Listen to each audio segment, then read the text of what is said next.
जय हिंद दोस्तों, मेरा नाम है जय और मैं आप सभी का एक बार फिर से वेलकम करता हूं आपके अपने YouTube channel the learning fuel पर। दोस्तों, आज का हमारा वीडियो है Assam Rifles group B and group C rally भर्ती 2021 के बारे में। जी हाँ दोस्तों, office of the director general Assam Rifles ने आसाम राइफल्स में ग्रुप बी और ग्रुप सी में क्लर्क, टेक्निकल और ट्रेड्समैन की भर्ती निकाली है। आपको बता दें कि इस भर्ती के लिए मेल और फीमेल दोनों ही कैंडिडेट्स अप्लाई कर सकते हैं। दोस्तों, इस वीडियो में हम इस वैकेंसी के बारे में डिटेल से बात करेंगे, जैसे कि यहाँ पर कौन कौन सी ट्रेड्स हैं, नंबर ऑफ पोस्ट कितनी है, इसके इंपॉर्टेंट डेट्स क्या है, आपकी उम्र कितनी होनी चाहिए, साथ ही हम बात करेंगे आपके एजुकेशनल क्वालिफिकेशन और इसके मोड ऑफ सिलेक्शन के बारे में। तो चलिए दोस्तों शुरू करते हैं। सबसे पहले हम यहाँ बात करेंगे टोटल नंबर ऑफ पोस्ट के बारे में। तो यहाँ पर कुल पद है 1230। अब हम बात करेंगे ट्रेड एंड वैकेंसी डिटेल्स के बारे में। अब आप स्क्रीन पर एक टेबल देख पा रहे हैं। इस टेबल में कौन कौन सी ट्रेड्स हैं ये दे रखा है और हर ट्रेड के सामने इसमें जेंडर दे रखा है कि इसमें मेल फीमेल दोनों अप्लाई कर सकते हैं या फिर खाली मेल कैंडिडेट से अप्लाई कर सकते हैं। साथ ही हर ट्रेड के सामने नंबर ऑफ पोस्ट कितनी उस ट्रेड में वो भी दे रखा है। तो यहाँ पर सबसे पहली जो ट्रेड है वो है क्लर्क की, और क्लर्क के अंदर मेल और फीमेल दोनों ही कैंडिडेट्स अप्लाई कर सकते हैं। अगर बात करें नंबर ऑफ पोस्ट की, तो यहाँ पर क्लर्क ट्रेड में टोटल 349 पोस्ट है। इसके बाद सेकंड ट्रेड है आपकी लाइनमैन फील्ड की। तो यहाँ पर खाली मेल कैंडिडेट से अप्लाई कर सकते हैं और इसमें कुल 28 पद हैं। इसके बाद आपकी अगली ट्रेड है वेटरनरी फील्ड असिस्टेंट। इसमें भी केवल मेल कैंडिडेट से अप्लाई कर सकते हैं और इसमें कुल 9 पद हैं। इसके बाद यहाँ पर आपकी अगली ट्रेड है व्हीकल मैकेनिक। यहाँ पर भी केवल मेल कैंडिडेट से अप्लाई कर सकते हैं और इसमें कुल 35 पद है। तो इस तरीके से आप वीडियो को पॉज करके यहाँ पर आराम से देख सकते हैं कि यहाँ पर कौन कौन सी ट्रेड्स हैं और उस ट्रेड में मेल और फीमेल दोनों ही अप्लाई कर सकते हैं या खाली मेल कैंडिडेट से अप्लाई कर सकते हैं। साथ ही यहाँ पर आप उस ट्रेड में कितने नंबर ऑफ पोस्ट है वो भी देख सकते हैं। आगे बढ़ते हैं और बात करते हैं यहाँ पर आपके इंपॉर्टेंट डेट्स के बारे में। तो इसके जो ऑनलाइन एप्लीकेशन है वो 11 सितंबर 2021 से शुरू हो चुके हैं और फॉर्म फिल करने की लास्ट डेट है 25 अक्टूबर 2021। अब हम बात करेंगे यहाँ पर आपकी एप्लीकेशन फी के बारे में। तो यहाँ पर अगर आप जनरल या फिर ओबीसी कैटेगरी वाले कैंडिडेट्स हैं और अगर आप ग्रुप बी पोस्ट के लिए अप्लाई करते हैं तो यहाँ पर आपको 200 रुपये फीस के देने होंगे। और जनरल और ओबीसी वाले कैंडिडेट्स अगर ग्रुप सी पोस्ट के लिए अप्लाई करते हैं तो यहाँ पर आपको 100 रुपये फीस के देने होंगे।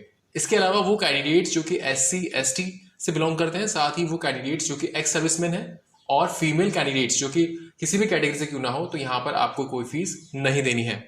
अगर बात करें कि आप इसकी फी का पेमेंट कैसे करेंगे, तो यहाँ पर बता दें कि कैंडिडेट्स को इसकी फी जो है वो SBI के करंट अकाउंट संख्या, और जो SBI करंट अकाउंट संख्या है वो इसके ऑफिशियल नोटिफिकेशन में दे रखी है। इसके ऑफिशियल नोटिफिकेशन का लिंक आपको इस वीडियो के डिस्क्रिप्शन में मिल जाएगा। वहां से आप जाके देख सकते हैं कि करंट अकाउंट संख्या क्या है। उस करंट अकाउंट संख्या में ही आपको यहाँ पर पेमेंट फी का जो भुगतान करना है। अगर बात करें यहाँ पर किसके नाम से करना है, तो यहाँ पर recruitment branch HQ DGR Shillong 10 के पक्ष में यहाँ पर आपको जो है ये फी का पेमेंट करना है। साथ ही यहाँ पर अगर बात करें ब्रांच की, तो ये ब्रांच है आपकी SBI लाइट कोर ब्रांच और इसका IFSC कोड भी जो है इस ऑफिशियल नोटिफिकेशन में दे रखा है। तो आप वो ऑफिशियल नोटिफिकेशन जाकर जरूर देखें। अब हम बात करेंगे यहाँ पर आपकी एज लिमिट यानी कि आपकी उम्र के बारे में। तो यहाँ पर आपकी उम्र 1 अगस्त 2021 तक अगर आप clerk, PA, electrical fitter signal और फीमेल सफाई कर्मचारी के लिए अप्लाई करते हैं तो आपकी उम्र 18 से लेकर 25 साल के बीच होनी चाहिए। और अगर आप सर्वेयर ट्रेड के लिए अप्लाई करते हैं तो आपकी उम्र 20 साल से लेकर 28 साल तक हो सकती है।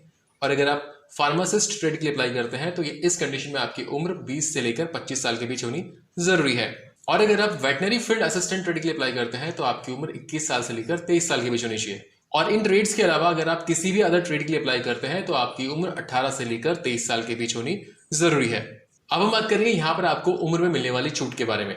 तो यहाँ पर SC और ST कैटेगरी वाले कैंडिडेट्स को अधिकतम उम्र में 5 साल तक की छूट मिलेगी और OBC कैटेगरी वाले कैंडिडेट्स को अधिकतम उम्र में 3 साल तक की छूट मिलेगी। चलिए अब आगे बढ़ते हैं, बात करते हैं यहाँ पर आपकी एजुकेशनल क्वालिफिकेशन के बारे में। तो यहाँ पर हर ट्रेड के हिसाब से उसकी एजुकेशनल क्वालिफिकेशन अलग है। तो यहाँ पर 1 बाय 1 करके हम हर ट्रेड के बारे में जो एजुकेशनल क्वालिफिकेशन आपकी चाहिए उसके बारे में हम डिस्कस करेंगे। तो सबसे पहली जो ट्रेड है वो है आपकी ब्रिज एंड रोड। तो अगर आप इस ट्रेड के लिए अप्लाई करते हैं तो यहाँ पर आपको भारत सरकार द्वारा मान्यता प्राप्त किसी भी बोर्ड से मैट्रिक पास होना जरूरी है। साथ ही यहाँ पर आपके पास सिविल इंजीनियरिंग के अंदर डिप्लोमा भी होना जरूरी है। तो ये हो गया आपका ब्रिज एंड रोड के लिए क्वालिफिकेशन। अब हम बात करेंगे यहाँ पर क्लर्क ट्रेड के लिए आपकी एजुकेशनल क्वालिफिकेशन के बारे में। तो यहाँ पर आपको भारत सरकार द्वारा मान्यता प्राप्त बोर्ड से 12वीं पास होना जरूरी है। साथ ही यहाँ पर आपकी कंप्यूटर पर टाइपिंग स्पीड जो है इंग्लिश में 35 वर्ड पर मिनट और हिंदी में 30 वर्ड पर मिनट होनी जरूरी है और इसके लिए आपको 10 मिनट का टाइम दिया जाएगा। अब बात करते हैं PA यानी कि पर्सनल असिस्टेंट ट्रेड के लिए आपकी क्वालिफिकेशन के बारे में। तो यहाँ पर आपको भारत सरकार द्वारा मान्यता प्राप्त बोर्ड से 12वीं पास होना जरूरी है।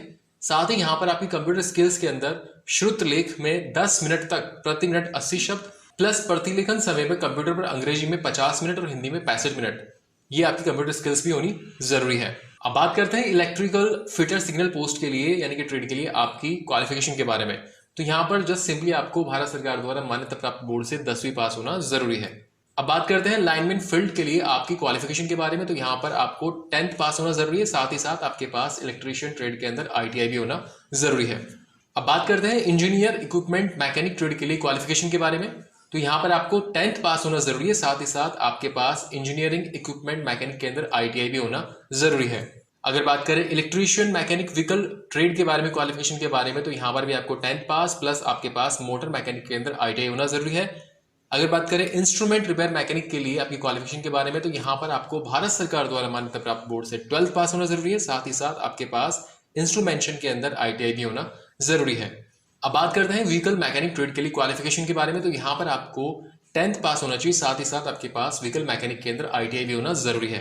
अब बात करते हैं अपहोल्स्टर ट्रेड के लिए क्वालिफिकेशन के बारे में। तो यहाँ पर आपके पास 10th प्लस ITI होना जरूरी है। अगली ट्रेड है इलेक्ट्रीशियन। इलेक्ट्रीशियन ट्रेड के लिए आपको भारत सरकार द्वारा मान्यता प्राप्त बोर्ड से 10th पास होना जरूरी है, साथ ही साथ यहाँ पर आपके पास इलेक्ट्रीशियन ट्रेड के अंदर ITI भी होना जरूरी है। अगर बात करें प्लम्बर ट्रेड के लिए क्वालिफिकेशन के बारे में, तो यहाँ पर भी आपको 10th पास होना जरूरी है, साथ ही साथ प्लम्बर के अंदर आपके पास ITI होना जरूरी है। अगर बात करें सर्वेयर ट्रेड के लिए क्वालिफिकेशन के बारे में, तो यहाँ पर आपको 10th प्लस सर्वेयर के अंदर ITI होना जरूरी है। अब बात करते हैं फार्मासिस्ट ट्रेड के लिए क्वालिफिकेशन के बारे में। तो यहाँ पर आपको कम से कम 12वीं पास होना जरूरी है, साथ ही साथ यहाँ पर आपके पास फार्मेसी के अंदर डिग्री या डिप्लोमा होना जरूरी है। अब बात करते हैं एक्सरे असिस्टेंट ट्रेड के लिए क्वालिफिकेशन के बारे में। तो यहाँ पर आपको कम से कम 12वीं पास होना जरूरी है, साथ ही साथ यहाँ पर आपके पास रेडियोलॉजी में डिप्लोमा भी होना जरूरी है। बढ़ते हैं अगली ट्रेड की तरफ। अगली ट्रेड है आपकी वेटनरी फील्ड असिस्टेंट। तो इस ट्रेड के लिए कम से कम आपको 12वीं पास होना जरूरी है, साथ ही साथ यहाँ पर आपके पास वेटनरी के अंदर 2 साल का डिप्लोमा होना चाहिए, प्लस यहाँ पर आपके पास 1 साल का वर्क एक्सपीरियंस भी होना जरूरी है। इसके अलावा अगर आप फीमेल सफाई कर्मचारी या फिर बार्बर या फिर कुक या फिर मसालची या फिर मेल सफाई कर्मचारी ट्रेड के लिए अप्लाई करते हैं, तो यहाँ पर जस्ट सिंपली आपको 10वीं पास होना जरूरी है। तो दोस्तों ये थी आपकी ट्रेड वाइज एजुकेशनल क्वालिफिकेशन। अब बढ़ते हैं आगे और बात करते हैं इसके मोड ऑफ सिलेक्शन के बारे में। तो यहाँ पर आपको बता दें कि मोड ऑफ सिलेक्शन में कुल 6 स्टेप्स हैं। सबसे पहले आपका हुआ PST यानी कि फिजिकल स्टैंडर्ड टेस्ट, उसके बाद आपका होगा PET यानी कि फिजिकल एफिशिएंसी टेस्ट, उसके बाद आपका होगा रिटन एग्जामिनेशन, फिर आपका आपने जिस ट्रेड के लिए अप्लाई किया है उस ट्रेड का आपका स्किल या ट्रेड टेस्ट होगा, उसके बाद आपका मेडिकल टेस्ट और फाइनल आपकी मेरिट लिस्ट के आधार पर आपका सिलेक्शन होगा। तो इन सभी स्टेप्स के बारे में हम 1 बाय 1 करके बात करते हैं। सबसे पहले बात करेंगे आपके PST यानी कि फिजिकल स्टैंडर्ड टेस्ट के बारे में। PST टेस्ट में आपका हाइट, चेस्ट और वेट का मेजरमेंट किया जाएगा। तो दोस्तों यहाँ पर आपको बता दें कि अलग अलग ट्रेड्स का यहाँ पर अलग अलग आपका हाइट, चेस्ट और वेट का मेजरमेंट है। तो सबसे पहले हम बात करते हैं उन कैंडिडेट्स के बारे में जो कि x-ray assistant, electrical fitter signal, lineman field, electrician mechanic vehicle, plumber, cook, barber, male सफाई कर्मचारी, engineer equipment mechanic, instrument repair mechanic, upholster, surveyor, veterinary field assistant.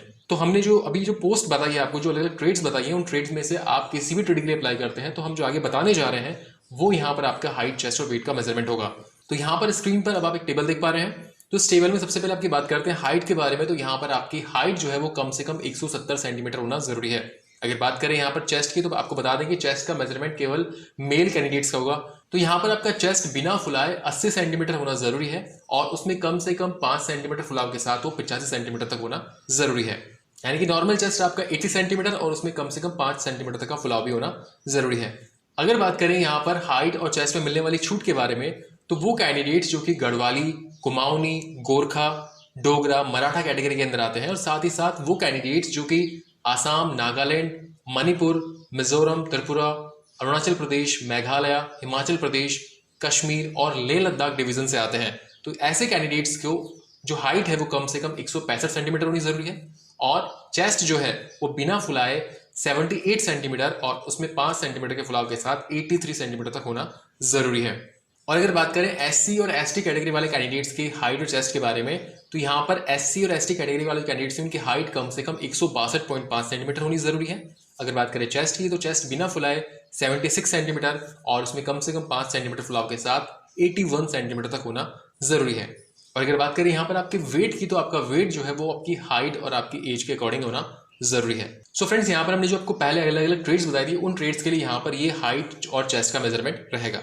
और अब बात करते हैं उन कैंडिडेट्स के बारे में जो कि bridge and road, vehicle mechanic, electrician, मसालची, फार्मासिस्ट और फीमेल सफाई कर्मचारी ट्रेड के लिए अप्लाई करते हैं। तो इस कंडीशन में आपकी हाइट और चेस्ट का मेजरमेंट क्या रहेगा उनके बारे में। तो यहाँ पर स्क्रीन पर आप टेबल देख पा रहे हैं। तो यहाँ पर आपकी जो मिनिमम हाइट है मेल कैंडिडेट्स के लिए वो है 170 सेंटीमीटर और फीमेल कैंडिडेट्स के लिए 157 सेंटीमीटर होनी जरूरी है।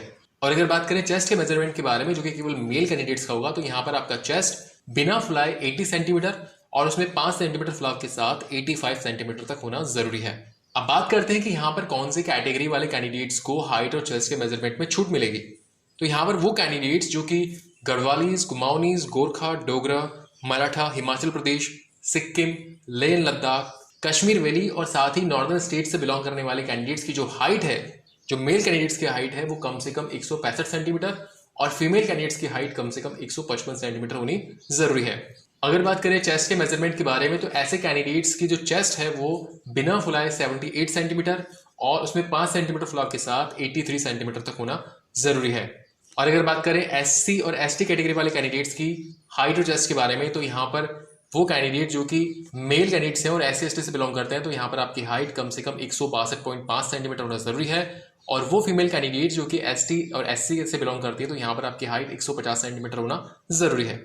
और अगर बात करें यहाँ पर एससी और एसटी कैटेगरी वाले मेल कैंडिडेट्स के चेस्ट के बारे में, तो यहाँ पर आपका चेस्ट जो है वो बिना फुलाए 76 सेंटीमीटर और उसमें कम से कम 5 सेंटीमीटर फुलाव के साथ 81 सेंटीमीटर तक होना जरूरी है। अब हम बात करेंगे ऐसे कैंडिडेट्स के बारे में जो कि क्लर्क और पीए यानी कि पर्सनल असिस्टेंट ट्रेड्स के लिए अप्लाई कर रहे हैं। तो यहाँ पर आपकी हाइट और चेस्ट का मेजरमेंट क्या होगा। तो यहाँ पर क्लर्क और पीए के लिए आपके जो मेल कैंडिडेट्स की हाइट है वो कम से कम 165 सेंटीमीटर होना जरूरी है। और अगर बात करें फीमेल कैंडिडेट की हाइट की, तो यहाँ पर आपकी हाइट कम से कम 155 सेंटीमीटर होना जरूरी है। और क्लर्क और पीए के लिए आपके चेस्ट के मेजरमेंट की बात करें, तो यहाँ पर आपका चेस्ट बिना फुलाए यानी कि नॉर्मल जो आपका चेस्ट है वो 77 सेंटीमीटर होना जरूरी है और उसमें 5 सेंटीमीटर फुलाव के साथ वो 82 सेंटीमीटर तक होना जरूरी है। अब बात करते हैं क्लर्क और पीए ट्रेड्स के लिए हाइट और चेस्ट में मिलने वाली छूट के बारे में। तो यहाँ पर ऐसे कैंडिडेट्स जो कि गढ़वालीज, कुमाऊनीज, गोरखा, डोगरा, मराठा कैटेगरी से बिलोंग करते हैं और साथ ही ऐसे कैंडिडेट्स जो कि आसाम, सिक्किम, नागालैंड, मणिपुर, मिजोरम, त्रिपुरा, अरुणाचल प्रदेश, मेघालय, हिमाचल प्रदेश, कश्मीर और लेह लद्दाख डिवीजन से बिलोंग करते हैं, तो यहाँ पर आपकी जो मेल कैंडिडेट्स हैं उनकी हाइट 162.5 सेंटीमीटर होना जरूरी है और फीमेल की हाइट 150 सेंटीमीटर होना जरूरी है। अगर बात करें यहाँ पर ऐसे कैंडिडेट्स के चेस्ट के मेजरमेंट के बारे में, तो यहाँ पर आपका चेस्ट जो है वो बिना फुलाए 77 सेंटीमीटर और उसमें कम से कम 5 सेंटीमीटर के फुलाव के साथ 82 सेंटीमीटर तक होना जरूरी है। वहीं अगर बात करें क्लर्क और पीए ट्रेड के लिए अप्लाई करने वाले एससी और एसटी कैटेगरी वाले कैंडिडेट्स के हाइट और चेस्ट के मेजरमेंट के बारे में, तो यहाँ पर वो मेल कैंडिडेट्स जो कि एससी एसटी से बिलोंग करते हैं, तो यहाँ पर आपकी हाइट 162.5 सेंटीमीटर होना जरूरी है और वो फीमेल कैंडिडेट्स जो कि एसटी और एससी से बिलोंग करते हैं, तो यहाँ पर आपकी हाइट कम से कम 150 सेंटीमीटर होना जरूरी है। अगर बात करें एससी और एसटी से बिलोंग करने वाले मेल कैंडिडेट्स के चेस्ट के मेजरमेंट के बारे में, तो यहाँ पर आपका चेस्ट बिना फुलाए 76 सेंटीमीटर होना जरूरी है और उसमें कम से कम 5 सेंटीमीटर फुलाव के साथ वो 81 सेंटीमीटर तक होना जरूरी है। सो फ्रेंड्स, ये हो गया आपका पीएसटी यानी कि physical standard test. PST clear करने के बाद आपका अगला टेस्ट होता है पीईटी यानी कि फिजिकल एफिशिएंसी टेस्ट। पीईटी में आपका रनिंग टेस्ट होता है।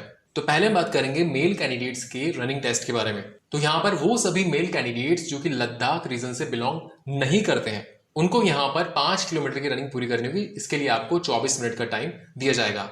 और वो मेल कैंडिडेट्स जो कि लद्दाख रीजन से बिलोंग करते हैं, उनकी यहाँ पर 1.6 किलोमीटर की रनिंग होगी और ये रनिंग कंप्लीट करने के लिए आपको 6 मिनट 30 सेकंड का टाइम दिया जाएगा।